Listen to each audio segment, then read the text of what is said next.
Hello दोस्तों, master Aedes classes की इस ऑनलाइन दुनिया में मैं अरुण शर्मा एक बार फिर से आपका हार्दिक स्वागत करता हूं, अभिनंदन करता हूं। अभी जो टॉपिक मैं आपको पढ़ाने वाला हूं वो है मगध साम्राज्य।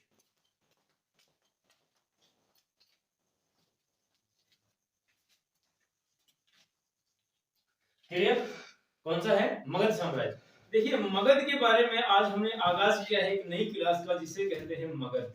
मगध साम्राज्य के बारे में हम पढ़ने वाले हैं दोस्तों।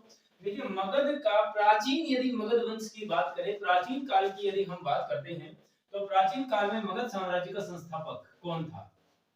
तो वो था दोस्तों भैद्ररथ। ठीक है, भैद्ररथ जो जरासंध का पिता था, उसने प्राचीन काल में मगध साम्राज्य की नींव रखी थी।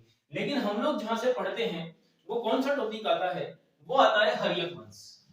कौन सा आता है दोस्तों? हर्यक वंश।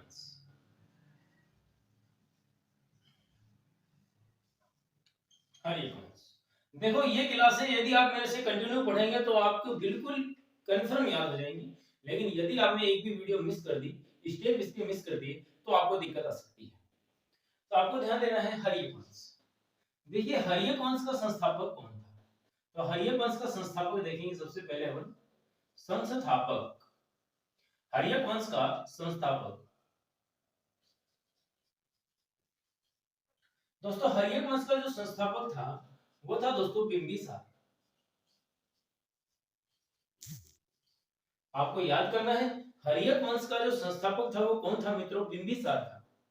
ठीक है, बिंबिसार ने मगध में हर्यक वंश की नींव रखी। कौन से वंश की नींव रखी?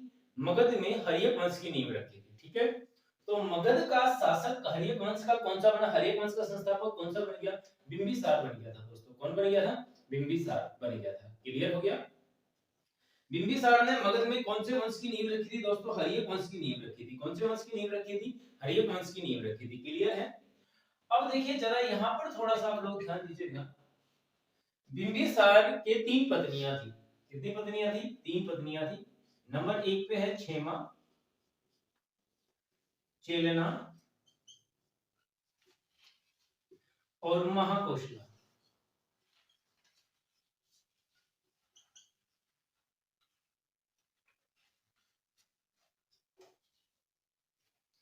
कौन कौन सी थी? क्षेमा, चेलना और महाकोशला। ठीक है, चेलना का एक पुत्र हुआ जिसका नाम था अजातशत्रु।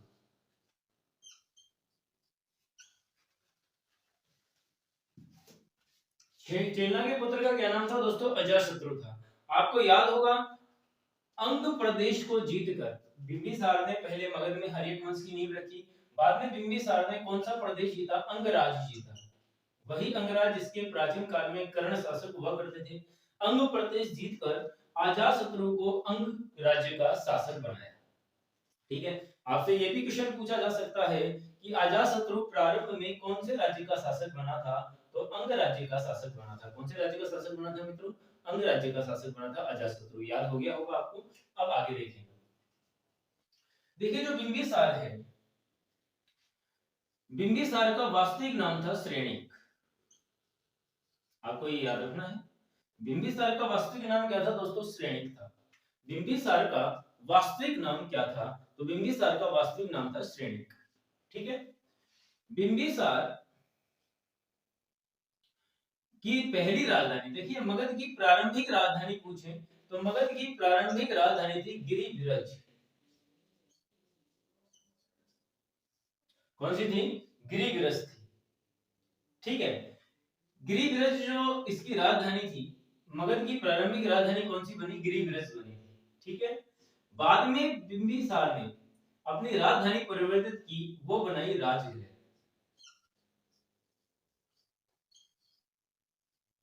बिंबिसार ने गिरिब्रज से राजधानी कौन सी बनाई थी? राजगृह बनाई थी दोस्तों। कौन सी बनाई थी? राजगृह बिंबिसार ने अपनी राजधानी बनाई थी। आपको याद होगा। ठीक है, लेकिन यहाँ पर आपको एक चीज और याद रखनी है कि राजगृह जो नगर है, ये भी बिंबिसार ने ही बसाया था। पहले राजगृह नगर की स्थापना की गई, उसके बाद बिंबिसार ने इसे अपनी राजधानी बनाया। अब बिंबिसार तो राजगृह का संस्थापक हो गया, लेकिन एग्जामिनर ने पिछली बार एग्जाम में पूछ लिया, राजगृह का वास्तुकार कौन था? तो राजघरे का वास्तुकार की बात करें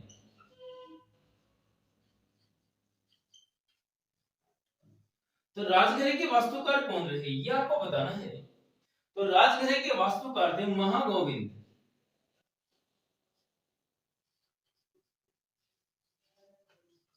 ये आपको याद रखना है दोस्तों। राजघरे के वास्तुकार कौन बने थे? महागोविंद राजघरे के वास्तुकार।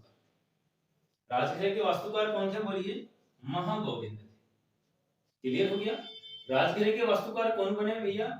महागोविंद बने थे। अब देखिए, अर्थात राजघरे के वास्तुकार हो गए महागोविंद। राजघरे का संस्थापक कौन था? बिंबिसार, जिसे हम श्रेणी कहा जाता है। और बिंबिसार ने गिरिविरज से राजधानी क्या बनाई थी? राजघरे बनाई। देखिए, बिंबिसार का जो राज्य वैद था वो था जीवक। बिंबिसार का राज्य वैद कौन था? जीवक था दोस्तों। बिंबिसार का राज्य वैद कौन था? जीवक था। ठीक है। जीवक को अवंती नरेश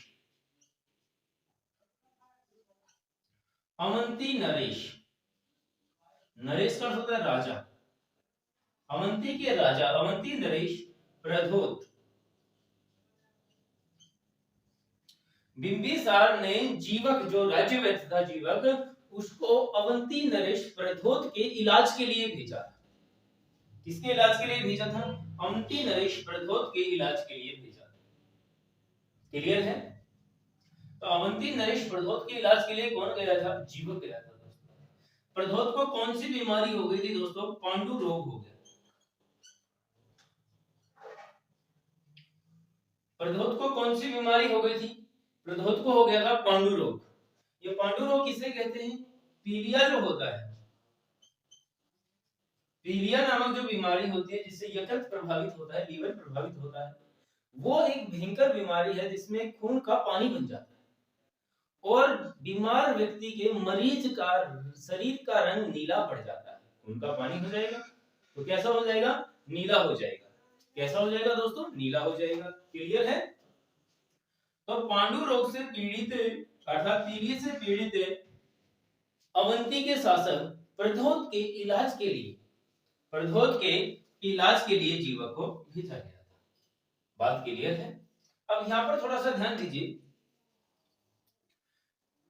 बिंबिसार जो था, बिंबिसार ने बेलुवन नामक उद्यान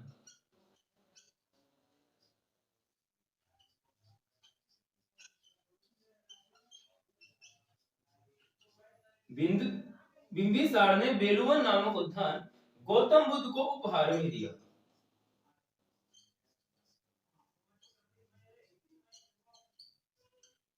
गौतम बुद्ध को उपहार में दिया गया। बिंबिसार के द्वारा बेलुवन नामक उद्यान गौतम बुद्ध को क्या दिया गया? उपहार में दिया गया था। क्या दिया गया था? उपहार में दिया गया था। तो यहाँ तक समझ में आ गया होगा। सिंपल सी बात थी, कोई कंफ्यूजन नहीं है। देखिए, अब देखिए, बिंबिसार का शासन व्यवस्था सही चल रही थी, लेकिन अजातशत्रु का एक मित्र था, महात्मा बुद्ध का चचेरा भाई। ठीक है, महात्मा बुद्ध का जो चचेरा भाई था वो अजातशत्रु का परम मित्र था, बहुत गहरा दोस्त था।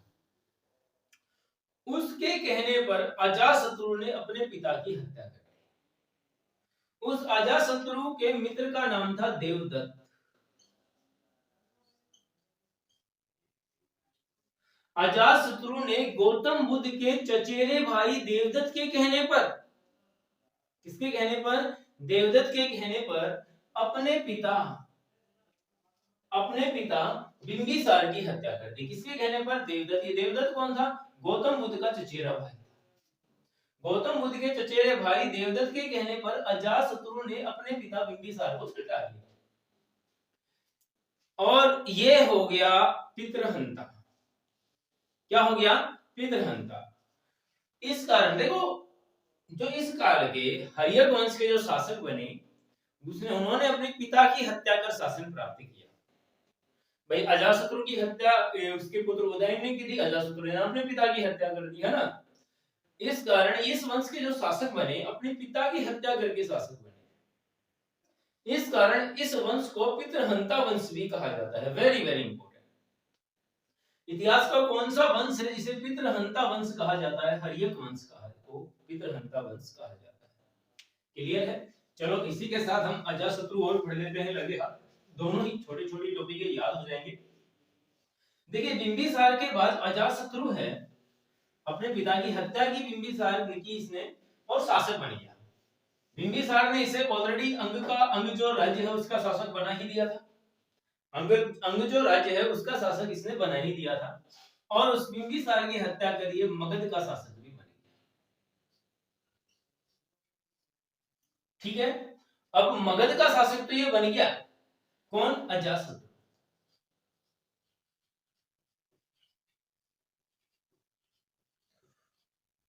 अजातशत्रु का वास्तविक नाम एग्जामिनर पूछ लेता है, तो वास्तविक नाम था कोणिक।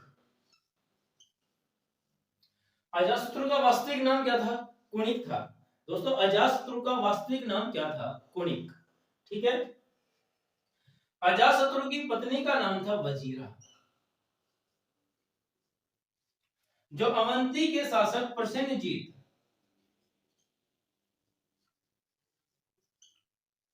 की पुत्री।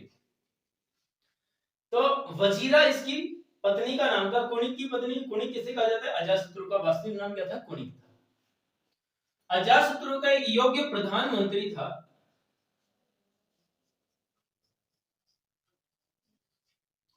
अजातशत्रु का एक योग्य प्रधानमंत्री था। उस प्रधानमंत्री का क्या नाम था? उस प्रधानमंत्री का नाम था वसस्कार।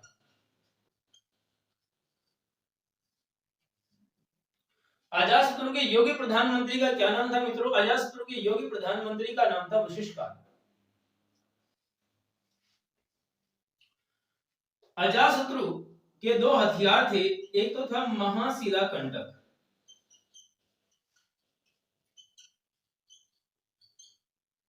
एग्जाम में कई बार पूछा जाता है महाशिला कंटक किसका हथियार था? अजातशत्रु का। और दूसरा था रथ मूषल, ये भी किसका हथियार था? अजातशत्रु का। और ये दोनों हथियार इसने लक्ष्मी गणराज्य के विरुद्ध उपयोग में लिए थे।